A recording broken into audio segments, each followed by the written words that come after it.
Hello everyone, this is Kirti Sanger and today we are going to study about the nomenclature. In last video, we have discussed about taxonomy, classification and what is the difference in between taxonomy and systematics. हमने last video में पढ़ा कि systematics क्या है, taxonomy क्या है, classification क्या है. तो क्लासिफिकेशन का मतलब क्या था कि जब ऑर्गेनिज्म जो थे ना उनकी सिमिलरिटीज़ और डिसिमिलरिटीज़ के बेस पे अपन उनको अलग अलग कर देते थे, दैट इज़ क्लासिफिकेशन. अब टैक्सोनॉमी क्या है, किसी भी एक ग्रुप को, किसी भी जब क्लासिफिकेशन के बाद जो ग्रुप बने ना या जो टैक्सोन बने, उन टैक्सोन को जो नाम दे रहे हैं उसका क्या है, सर्टेन प्रिंसिपल्स हैं और प्रोसीजर्स हैं. हम किसी भी ऑर्गेनिज्म को उठा के किसी भी एक क्लास में या किसी भी एक ग्रुप में किसी भी एक टैक्सोन में नहीं रख सकते. उसके कुछ पर्टिकुलर करेक्टरिस्टिक्स होंगे, कुछ आइडेंटिफिकेशन होंगे. तो करेक्टराइजेशन और आइडेंटिफिकेशन के बाद ऑर्गेनिज्म का क्या किया जाता है, क्लासिफिकेशन किया जाता है. सिस्टमेटिक्स क्या था, सिस्टमेटिक्स में टैक्सोनॉमी तो होती ही है लेकिन टैक्सोनॉमी के साथ साथ उसकी एवोल्यूशनरी हिस्ट्री भी देखी जाती है, उसका एवोल्यूशन कैसे हुआ है, ये सब हम डिस्कस कर चुके हैं लास्ट वीडियो में. ओके, अब जो नॉमेनक्लेचर है, नॉमेनक्लेचर को हिंदी में कहा जाता है नामकरण. नामकरण का मतलब है, अब हम इसमें ये पढ़ेंगे कि किसी भी ऑर्गेनिज्म को नाम किस तरीके से दिया जाता है.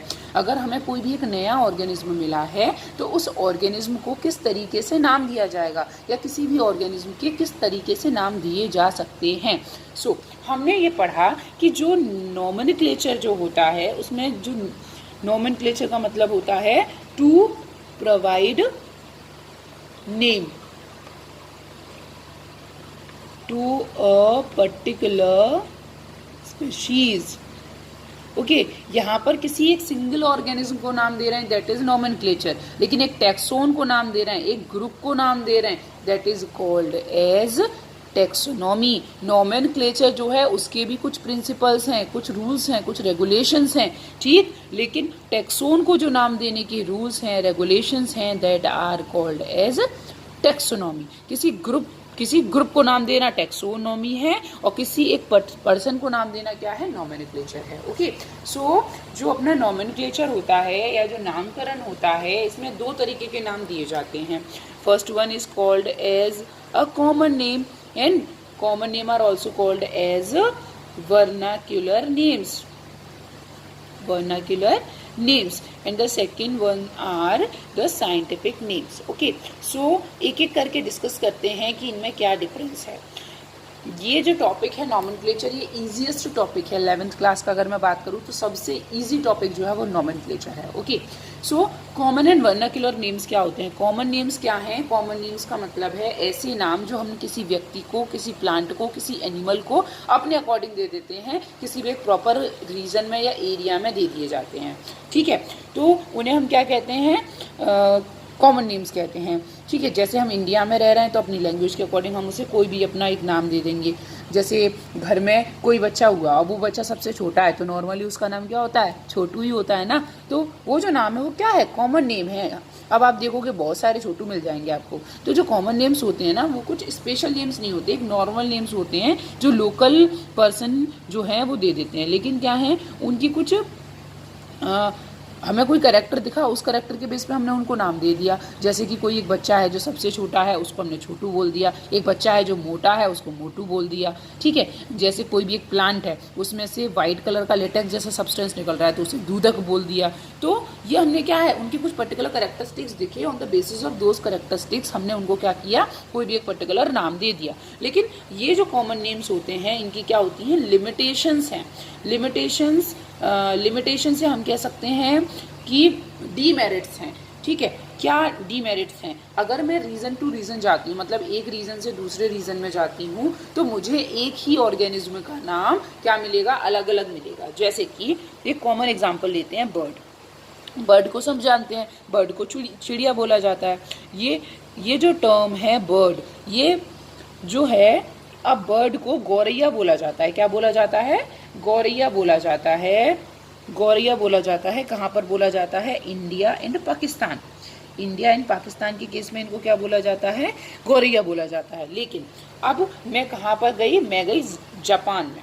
तो जापान में उसको मैंने बोला कि oh my god there is a gauraiya, there is a bird, तो वो नहीं समझेंगे। क्यों? क्योंकि जापान में उसको क्या बोला जाता है? जापान में उसको बोलते हैं सुजियून। ठीक, अब मैं जापान से हॉलैंड गई तो हॉलैंड में उसको बर्ड के नाम से कोई नहीं जानता, उसको ना गौरैया के नाम से जानता है, उसको बोला जाता है मस्ट। ओके, इंग्लैंड में बोला जाता है हाउस स्पैरो,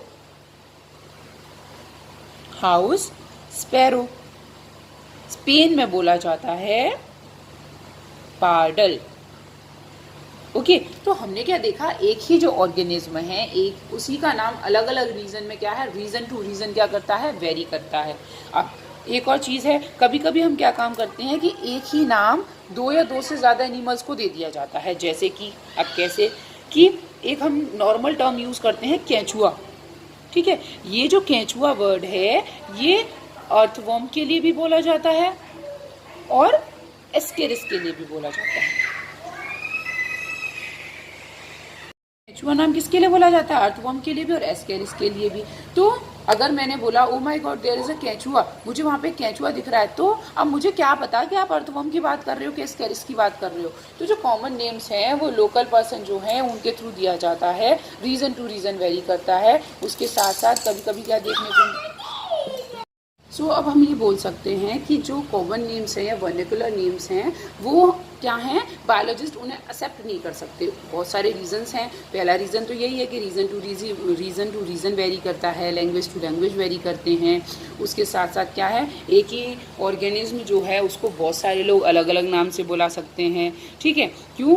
और क्या है, हर एक जो ऑर्गेनिज्म है उसका जो हमने नाम दिया है अलग अलग रीज़न में उसका मीनिंग अलग अलग हो सकता है, इसीलिए। और एक और चीज़ सबसे इम्पॉर्टेंट, अगर आप किसी को एक गलत नाम दे देते हैं तो वो गलत नाम इतनी जल्दी सही नहीं हो सकता। एक इसका नॉर्मल एग्जांपल अगर हम लेते हैं कि सपोज़ कोई एक बच्चा है, उस बच्चे को मैंने मोटू कहना शुरू कर दिया तो बचपन से ही उसका नाम मोटू हो जाएगा, मोटू मोटू मोटू। भले ही जब वो बड़ा हो जाएगा तभी भी, भले ही वो मोटा ना हो लेकिन फिर भी उसको मोटू बोलेंगे। इसका मतलब जो कॉमन नेम्स हैं या वर्निकुलर नेम्स हैं या जो लोकल एरिया के लोगों ने जो नाम दिया है वो इजीली करेक्ट नहीं हो सकते।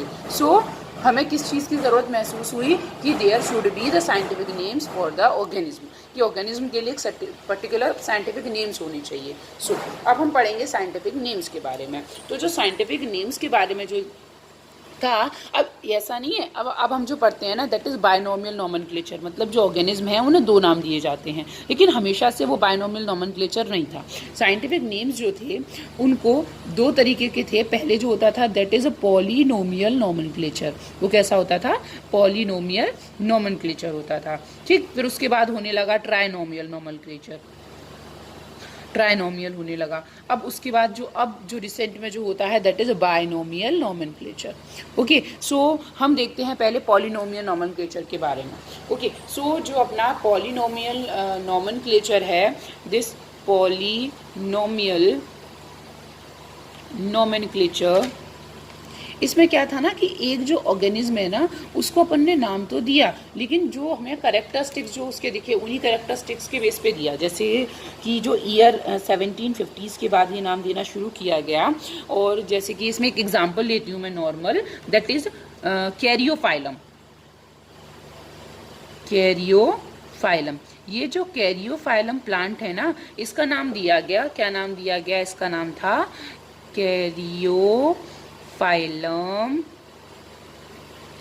सेक्साटिलिस फॉलेस ग्रेमिनियस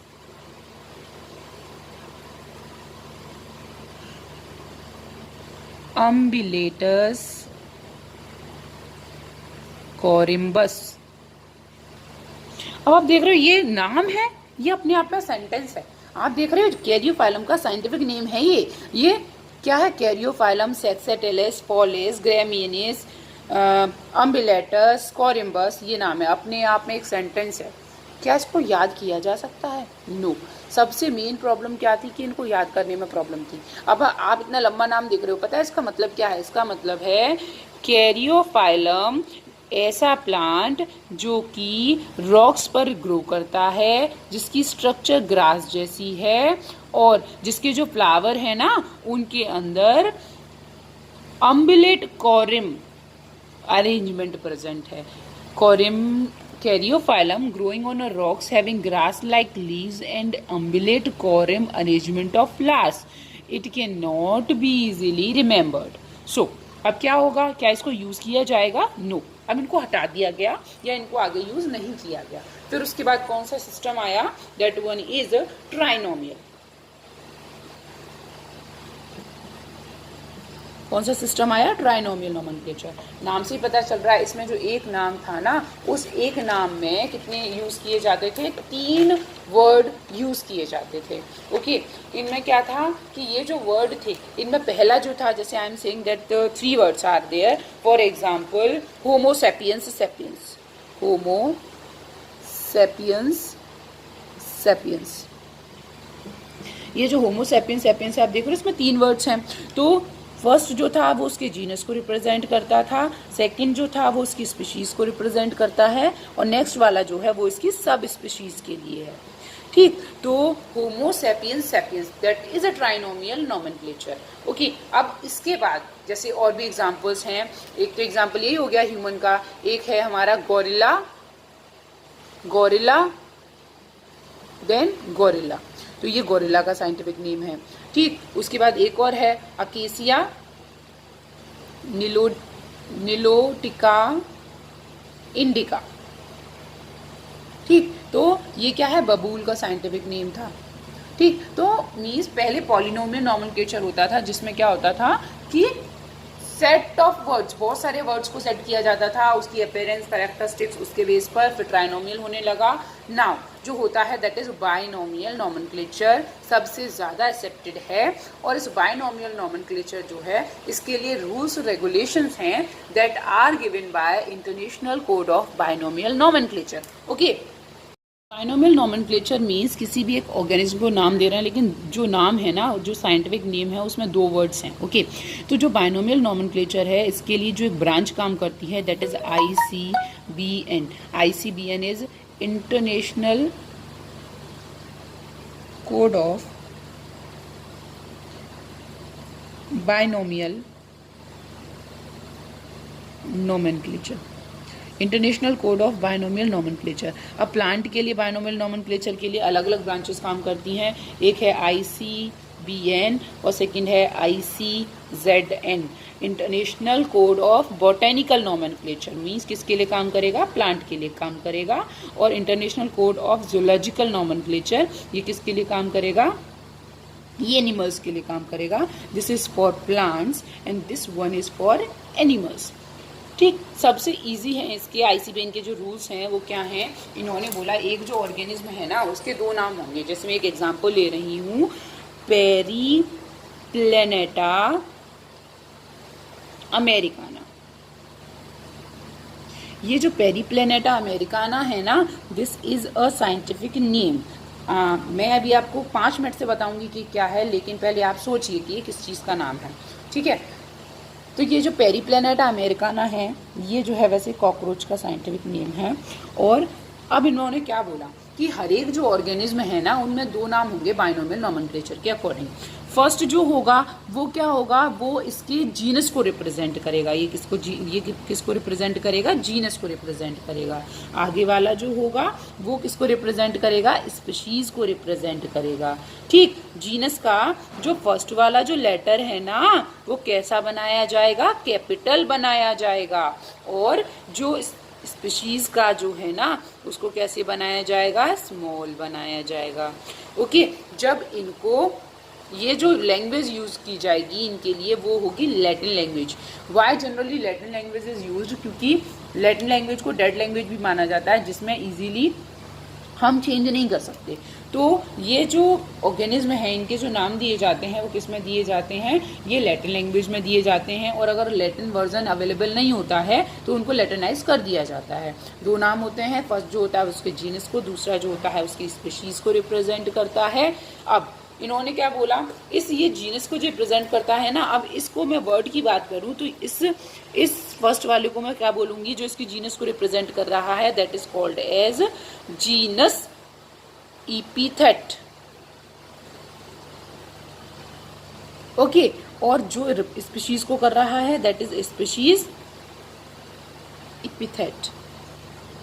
ओके, नाउ जीनस का फर्स्ट जो होगा वो कैपिटल होगा, फर्स्ट जो होगा इसका वो कैपिटल होगा, यहाँ पे फर्स्ट लेटर जो होगा वो स्मॉल होगा। अगर इनको हम हाथ से लिख रहे हैं ना तो दोनों को अलग अलग अंडरलाइन किया जाएगा, इस तरीके से अलग अलग अंडरलाइन किया जाएगा। लाइक अगर मैंने लिखा मेंजीफेरा इंडिका, और Mangifera indica is a scientific name and it is a scientific name of mango. ठीक, अब मैंने क्या लिखा, अगर मैंने इसके नीचे अंडरलाइन नहीं किया तो ये गलत हो जाएगा। तो पहला this is genus epithet, this species epithet, इसका जो फर्स्ट लिखा जाएगा वो कैपिटल होगा, इसका जो होगा वो स्मॉल होगा। दोनों को जब लिखा जाएगा तो अलग अलग अंडरलाइन किया जाएगा। लाइक अगर मैंने लिखा इसको मेंजीफेरा इंडिका और मैंने इसको इस तरीके से अंडरलाइन कर दिया तो इट शुड बी रॉन्ग, तो ये गलत होगा, it will be wrong, 100% wrong. So क्या है कि दोनों को क्या किया जाएगा, अलग अलग सेपरेटली अंडरलाइन किया जाएगा। वन एग्जाम्पल लाइक होमो सेपियंस, तो फर्स्ट रूल वही कैपिटल स्मॉल अंडरलाइन सेपरेटली। अब जिसने नाम दिया, सपोज लीनियस ने नाम दिया तो ब्रैकेट में लीनियस कर दिया। अब this one is genus epithet, this one is species epithet. And अगर मैं इन पूरे की बात करती हूँ ना, the name with scientific name with author name that is called as binomial epithet. Okay, एक और इसमें छोटा सा रूल है कि इसमें मैं बात करूं कि जीनस और स्पीशीज का जो नाम है उनमें मैक्सिमम और मिनिमम कितने लेटर हो सकते हैं। तो मैक्सिमम तो 12 हो सकते हैं और मिनिमम कितने हो सकते हैं, 3 हो सकते हैं। तो जो जीनस और स्पीशीज का जो नाम है ना उनमें कितने हो सकते हैं, 12 to 3, maximum 12 and minimum 3 letters हो सकते हैं। Okay, now one more important thing is that कि सपोज कोई एक ऐसी स्पीशीज है जिसका नाम काफी बड़ा है, जैसे कि हिबिस्कस, रोजास साइनेंसिस। ठीक है, तो हम यहाँ देख रहे हैं कि क्या है कि हिबिस्कस रोजा साइनेंसिस एक ही स्पीशीज है, लेकिन क्या है इसका नाम काफी बड़ा है, 2 वर्ड से मिलकर बना है। तो जब हम इस तरीके से लिखेंगे ना तब इसके बीच में क्या लगाना जरूरी होगा, हाइफन लगाना जरूरी होगा। And it is a scientific name of shoe flower और we can say China rose. Shoe flower या चाइना रोज जो है उसका साइंटिफिक नेम है। ओके, और एक और चीज, सपोज एक साइंटिस्ट आए, उन्होंने एक साइंटिफिक नेम दे दिया, दूसरा आया उसने भी साइंटिफिक नेम दे दिया, तो किसका वैलिड होगा, वैलिड उसका होगा जिसका पहले पब्लिश हो जाएगा। पहले आइए पहले पाइए, तो जो फर्स्ट वैलिड पब्लिश्ड नेम होगा दैट इज कौन सा एक्सेप्ट किया जाएगा, जिसको पहले क्या करवा दिया जाएगा, पब्लिश करवा दिया जाएगा। ओके, यहाँ पर 2 वर्ड्स और हैं that are very much important for you, that are tautonyms and homonyms. Important words are tautonyms and homonyms. What are tautonyms? Tautonyms का मतलब है when in a scientific name genus and species are same. Like I am talking about Rattus. Rattus, तो यहाँ आप क्या देख रहे हैं कि स्पीशीज का नाम भी रेटस है और सॉरी जीनस का नाम भी रेटस है और स्पीशीज का नाम भी रेटस है। जब दोनों का नाम रेटस है सो हमें ये माइंड में आना चाहिए कि ये एक्सेप्ट होना चाहिए या नहीं होना चाहिए।